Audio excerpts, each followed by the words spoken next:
아셔야 될 거 있습니다. 날이 바뀐다고 새로운 시작이 아닙니다. 전도자가 가로되 해 아래 새 것이 없나니 무엇을 가리켜 이르기를 보라 이것이 새 것이라 할 것이 있으라. 우리 오래 전 세대에도 이미 있었느니라. 해는 떴다가 지며 그 떴던 곳으로 빨리 돌아가고 바람은 남으로 불다가 북으로 돌이켜 이리 돌며 저리 돌며 불던 곳으로 돌아가고 모든 강물은 다 바다로 흐르되 바다를 채우지 못하며 어느 곳으로 흐르든지 그리로 연하여 흐르니라. 눈은 보아도 족함이 없고 귀는 들어도 차지 아니하도다. 창세기 3장 모두 타락한 문제, 거기에는 새로운 것이 있을 수가 없습니다. 그런즉 누구든지 그리스도 안에 있으면 새로운 피조물이라. 이전 것은 지나갔으니 보라 새 것이 되었도다. 그리스도 안에 들어가게 하면 새로운 시작이 되는데 믿음으로 들어가면 되는 것입니다. 보라 내가 새 일을 행하리니 이제 나타낼 것이라. 나 여호와가 말하노라. 너희는 이전 일을 기억하지 말며 옛적 일을 생각하지 말라. 정령이 내가 광야의 길과 사막의 강을 내리니 나를 존경할 것은 내가 광야의 물들을 사막의 강들을 내어 내 백성 나의 택한 자로 마시게 할 것임이라. 누가 할 수 있느냐? 하나님만이 우리를 바꿀 수 있습니다. 그래서 예수 그리스도를 깊이 생각하고 예수 그리스도만 바라보시기를 바랍니다. 내가 이 백성을 지었는데 나의 찬송을 부르게 하려 하심이라 했습니다. 저는 자랑할 것 내 약한 것밖에 없습니다. 약할수록 주님만을 계속 바라봅니다. 지혜 있는 자는 궁창의 빛과 같이 빛날 것이요 많은 사람을 옳은 대로 돌아오게 한 자는 별과 같이 영원히 빛나리라. 전도만이 새로운 것이라고 합니다.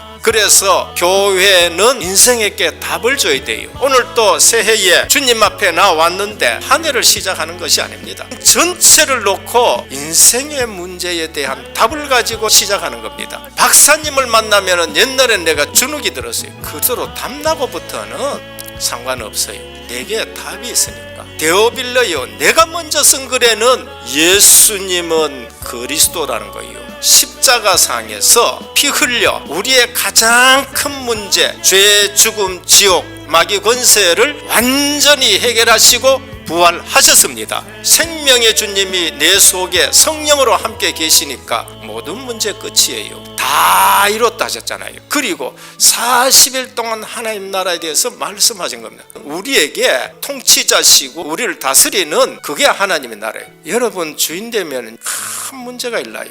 은혜교회 주인은 머리 대신 예수 그리스도의 주님이 여러분 가정의 주인이 되어야 돼요. 사도행전 13장에 역술이, 16장에 귀신 들린 여정, 19장에는 우상의 정각이 전체 다 잡고 있다니까요. 우리 신부는 권사니고 성령 충만하지 않으면 이기겠어요? 영적으로는 안 되기 때문에 우리 주님이 예루살렘 떠나지 말고 아버지 약속하신 것을 기다리라. 그래서 성령 충만 받고 나니까 그 현장에 가서 어떻게 되느냐? 모든 것 해결되는 거예요.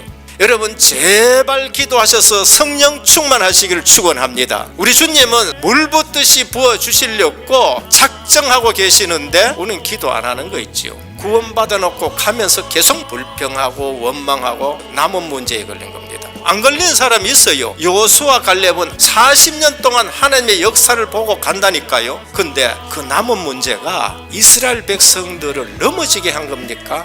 증거거리가 됐어요. 여리고성 앞에 라합이 뭐라 그랬습니까? 애굽의 모든 흑암을 꺾어버리고 시혼 옥왕 그것도 깨뜨리고 우리 앞에 섰다는 거예요. 불신자들은 간담이 녹는 일들이 됐어요. 해결 안 되는 문제에 걸리지 말아요. 사도 바울은 더 큰 역사를 일으켰습니다. 네 약한데 내 능력이 머물고자 함이라. 내 현장에 대한 바른 답을 갖고 시작해요. 요셉이 태어나니까 엄마가 넷이 위로 기러성 같은 형님이 10명이 있어. 내가 선택할 수 있는 것이 아닌 것은 하나님의 절대 주권, 절대 계획 발견해야 돼요. 교회 현장 답을 갖고 있어야 돼요. 세상에 문제덩어리는 전부 다 예수님한테 와. 그러니까 교회 와서 시험 들지 말아야 돼요.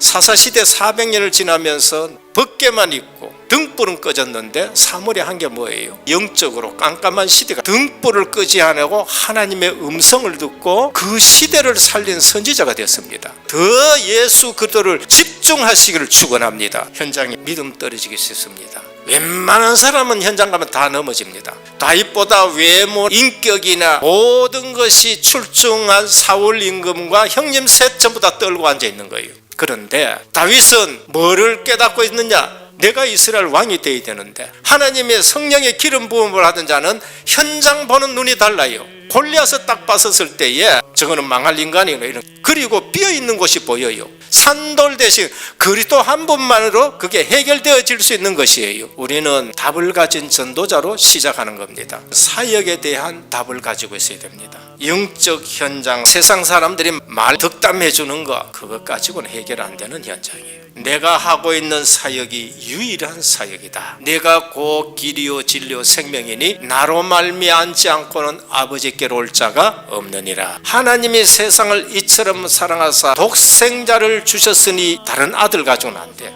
유일한 아들을 지금 보낸다. 다른 이로서는 구원을 얻을 수 없나니 천하인간의 구원 얻을 만한 다른 이름을 우리에게 준 일이 없다. 내가 하고 있는 사역이 절대적인 사역이다. 애굽의 바로왕도 못 막아요. 주는 그리스도시요 살아계신 하나님의 아들이십니다. 바요나 시몬아, 네가 복이 있도다. 내가 이 반석이 네 계를 세우는데 음부의 권세가 이기지 못하리라. 여러분들이 진짜 복음 가지고 운동하면은 절대적인 사역이 돼요. 누가 방해한담하기나 눈도 깜짝 안 합니다. 이 천국 복음이 땅끝까지 증거된 이후에 세상 끝이 오리라. 아버지와 아들과 성령의 이름으로 세례를 주는데 그걸 누가 막느냐 말이에요. 내가 하고 있는 사역이 영원한 사역이란 겁니다. 오늘 하고 없어지는 사역이 아닙니다. 예수님이 12제자를 파송하시면서 마지막에 뭘 말씀하셨느냐?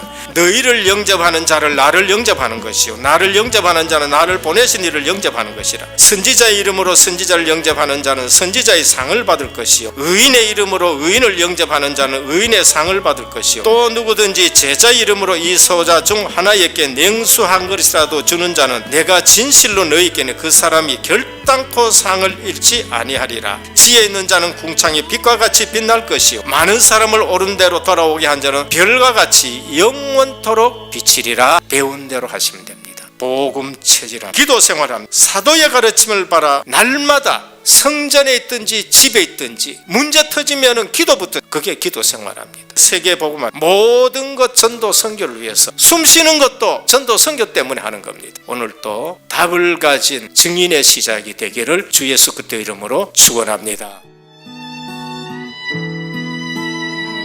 어려